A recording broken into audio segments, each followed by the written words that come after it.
And first of all, on behalf of the UN volunteers, I am very pleased and honored to present you the thread that binds. This is the State of the World Volunteerism Report 2018.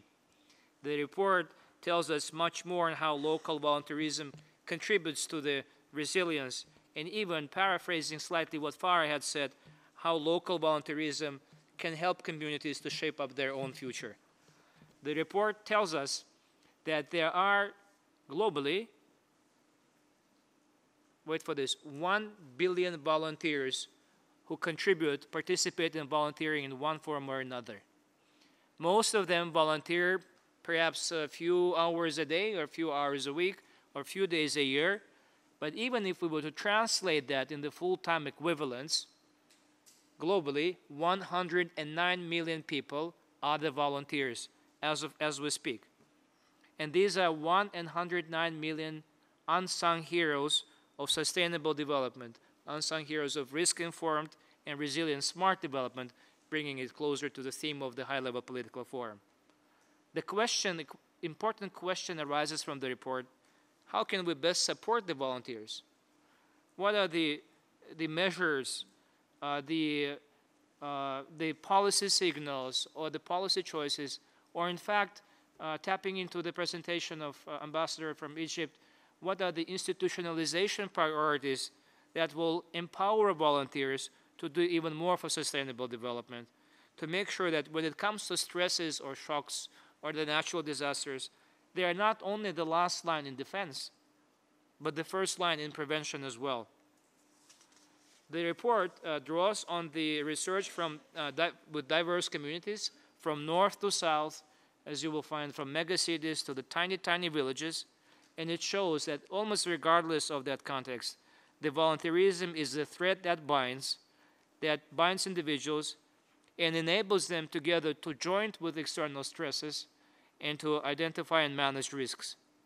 Again, as Farah has said, volunteerism helps communities to shape their futures. The report was produced thanks to the generous contributions of our partners within the research community, within the United Nations, the Red Cross, the many civil society organizations, and of course the financial contributions of our member states.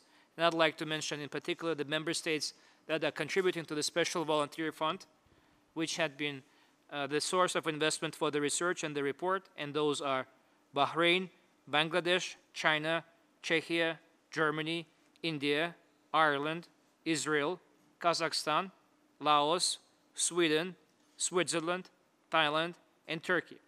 So thank you very much to our partners, to our member states, to our partners in the civil society organizations, in the volunteer involving organizations, and in the research community.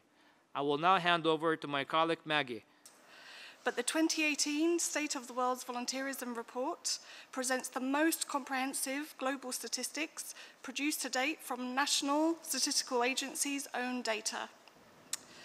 And as Toili mentioned, our analysis shows that the efforts of the more than 1 billion volunteers are equal to that of 109 million full-time workers. So to put this into context, the volunteer workforce is nearly 3 times the number employed globally in financial services, and more than 5 times those working in mining and extractive industries. Absolutely huge number. Volunteerism is universal, and drawing on Farah's comments, people of all ages and backgrounds volunteer. But types of volunteering opportunities are likely to differ by nationality, income, gender, and social status. Perhaps surprisingly, the vast majority of volunteer work, 70%, does not involve any organization, but happens directly between people in their own communities. Globally, women take on the vast majority of volunteer work, 57%. And actually, an even bigger share when we look simply at informal volunteering in communities, often as an extension of their unpaid caring roles.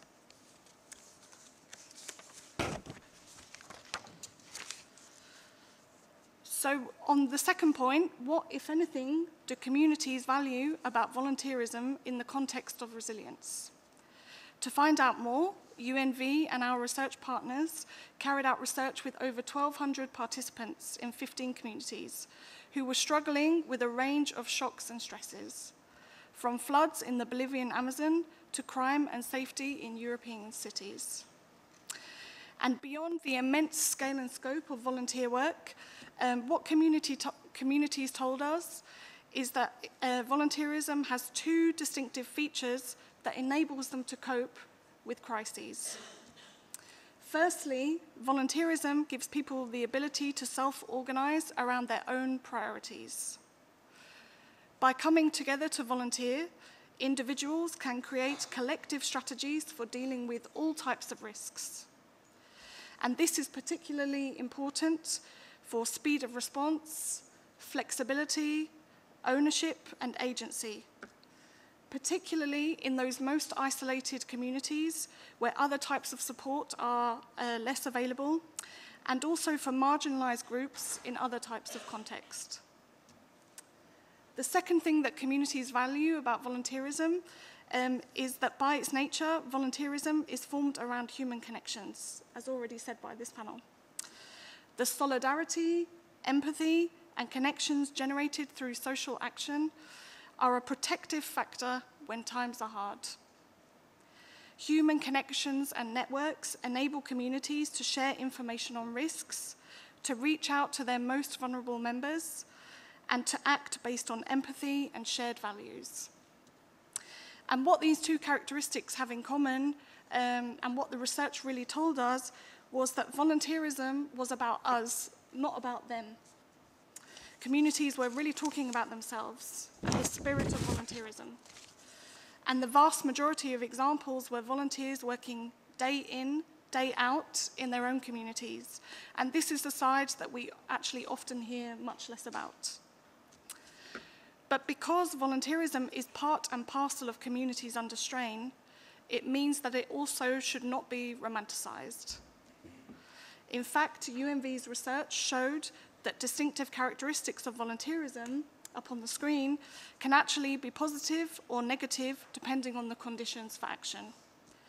For example, local volunteer efforts can often be very effective at coping and survival, but lack the resources needed to prevent and adapt over the long term. New and emerging risks, for example, increasing climate variability, were also putting traditional volunteering strategies under strain. Furthermore, because volunteering is rooted in social relationships, volunteering can also be, in some cases, exclusive, exploitative, and burden the most vulnerable. Power dynamics within and across communities mean that women and maybe disadvantaged groups are often taking on the majority of lower status volunteering. At the same time, those volunteer roles that increase skills and open up leadership opportunities may not be available to all. Where this happens, it means that volunteerism is actually less likely to be resilient over the longer term, because collective capacities are threatened when risks are not well balanced within and across groups.